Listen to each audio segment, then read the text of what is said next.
Сәлеметсіздер ме? 4-ші сынып білім алушыларына арналған әдебиеттік оқу пәні бойынша 7 түсті желбіргүл тақырыбындағы сабағымызды бастаймыз. 95-ші сабақ. Бүгінгі оқу мақсатымыз аңыз, шешендік сөз, батырлар жыры, фантастикалық әңгімелердің жанрлық ерекшеліктерін анықтау. Дескрипторы: шығарманы басқа үлгідегі нұсқамен салыстырамыз.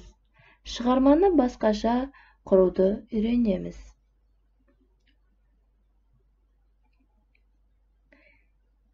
Жеті түсті желбіргүл ертегінің жалғасы. Түсініп оқыңдар. Және де тыңдаймыз. Женя ұлдардан көңілі қалып, ауланың басқа жағындағы қыздармен ойнауға кетті. Қараса, қыздар алуан түрлі ойыншықтармен ойнап жүр екен. Женя енді қандай тілек айтуы мүмкін? Сөйтіп, қызыққаны сонша қызғылт күлтешесін алып, гүл күлтесі солтүстік пен оңтүстікке, батыс пен шығысқа ұш, айналып кеп, алдыма айтқанымды орында.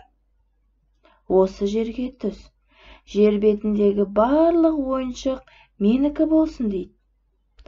Сол сәтте-ақ жан-жағына ойыншық қаптап кетті. Бүкіл аула 2 көшенің бойы бәрі қуыршақтарға толы.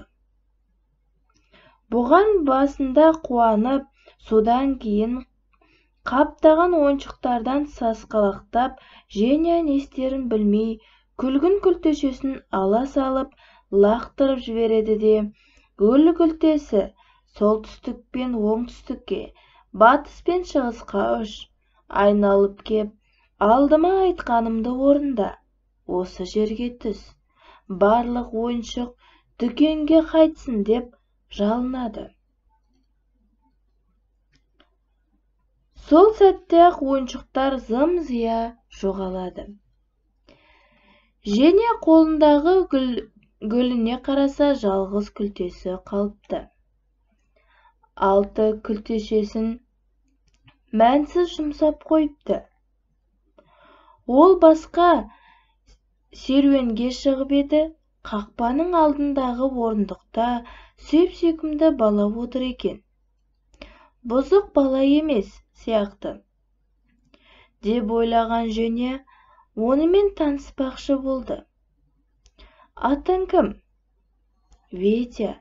Өзіңше? Менің атым Женя. Кеттік, қоласпақ ойнайық дейді. Мен жүгіре алмаймын. Аяғым жарамайды дейді. Қандай өкінішті. Сенімен ойнағым кебеді дейді Женя. Менің де сенімен ойнағым келеді. Бірақ ол мүмкін емес. Мен енді өмір бойы жүгіре алмаймын дейді бала. Балалар, оқиға ары қарай қалай жалғасады деп ойлайсыңдар?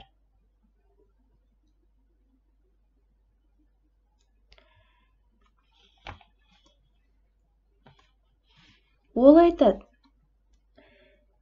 не дегенің? Деп Женя қалтасынан соңғы көк күлтешені суырып алды.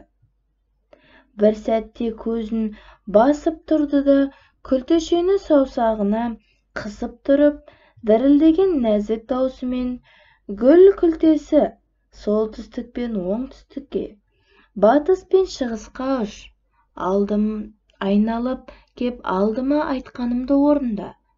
Осы жерге түс. Ветяның аяғы жазылсын, дені сау болсын дейді. Сол сәтте-ақ Ветя орнынан атып тұрып, Женямен бірге жүгіріп, ойнап кетті. Жүгіргені сонша, Женя қанша тырысса да, оны қуып жете алмай қалады.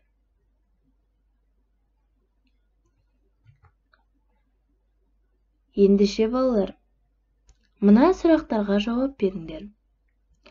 автордың алтын күлтешесін мәнсіз жұмсап қойыпты деген сөзінен келісесің бе? Женя Витяның өмірін қалай өзгертті?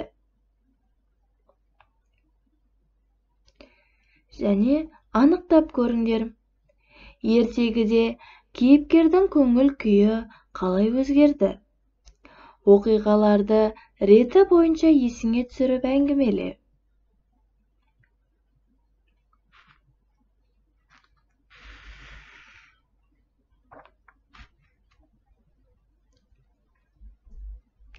Және қорытындыла.